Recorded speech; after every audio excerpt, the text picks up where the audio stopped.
Hello, ladies and gentlemen, and welcome.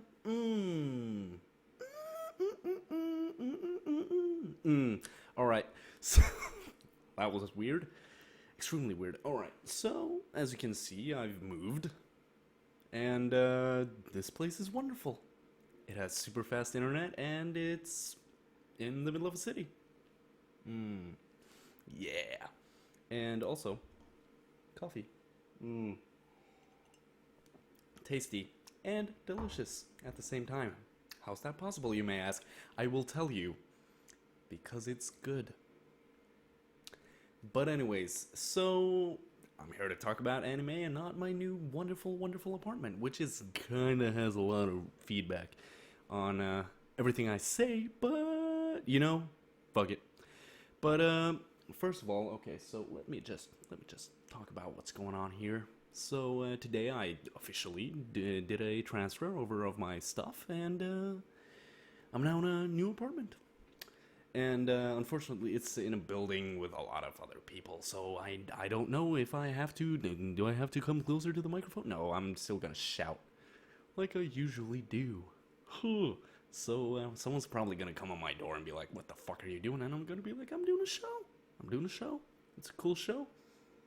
It's about anime, and I also do a lot of gaming stuff because I'm a nerd. Yeah." But anyways, this time I watched Seitokai Yakuindomo, which they usually shorten down to SYD. And it's a really weird show. I don't know where to go from. It's really really weird, and it's extremely perverted for some reason. It's a perverted show. Is I think that says almost everything about that show, and it's really really really really perverted, like just extremely perverted, and really funny. So it has that like it's not just like perverted for the sake of being perverted, though it is sometimes, but it's out of comedy. Maybe I think that's the purpose of it, but it's funny in its own like weird way, and it has a lot of really good jokes, which are very well translated, at least on the one I saw, and they had like these transitions where there'd be like stamps, and the stamps would say something like really funny, and also in the beginning of every episode, there was they said sort of like a student council rule, and it was and those rules were often really really weird and often sexual, and then the main character would be like, "What? Why? How is that a rule for the school? What the shit?" And that's sort of how they what they based it around. Because the thing is, like, the main characters were all in the student council, and it started out like it used to be an all girls school, and then it opened up to be co-ed, and the main character was one of the like primary first boys who went to the school, and then he got trapped in the student council with the women, like the girls, and they were all perverted, and he was like, "What the shit is going on? What?"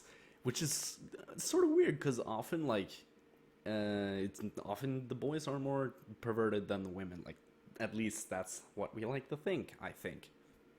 I'm not an expert. Fuck it. I've met I've met women.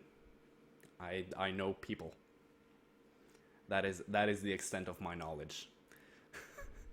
But anyways, like so they're extremely perverted, and he's just a generally like normal person. And when they come off as these like extreme beings, he like what he thinks is like, what the and he often like gets like he often just reacts in funny ways, and then they say something extremely weird, and he doesn't like no one understands exactly what's going on, which is really funny, and I love it. But the problem is with this show is that there is no particular storyline, which sort of gets in the way because it seems like in the beginning there's gonna be something like a romance thing or something going on, and then there's not, and it's sort of just like it falls flat on its own humor, which really bums me out because I love the show, but without a storyline, there was something missing to get me like really hooked, and that's really what threw me off the show. Except like I totally sat there and watched like the entire show in like a day and a half, and like nonstop, just like this is awesome. But the problem was like there wasn't a storyline, and if I wasn't watching it to do it for the show, then I think I would have moved on to something else, or I wouldn't have been as interested because I'd lose interest in the first or second episode. But around episode 4 and 5, it really picks up in like the way it's doing it, like the way it's handling its own topic, which is good. But again, like it falls flat on its own humor, and I wish they took it farther, like storyline wise, except for just being like it's. You can think of it as a sitcom or another cartoon because it's a storyline for that episode. Then we reset, we go back to where things started off, and you know that stuff. Except for obviously in Japan they respect season, like the seasons. They respect the fact that things change, they age. Who'da thunk it? It happens. But anyways, it's a wonderful show if you have that sort of perverted, weird humor, and if you don't, then this is not the show for you. Basically, is kind of an obvious way of saying it, but I'd recommend it to probably most of my friends and some weird people.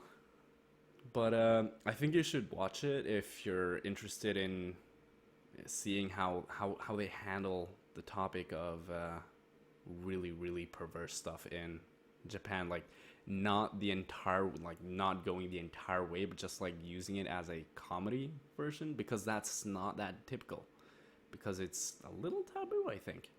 And so you should definitely watch it. It's called Seitokai Yakuindomo.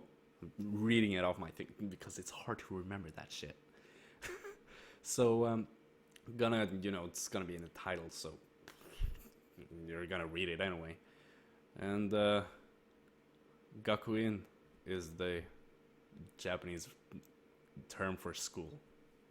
That I have learned. I'm learning. It's accomplished. That's a great thing. Okay. I have a huge window. I actually have 3 of them. So top floor, motherfucker. Yes. See you next time. Goodbye.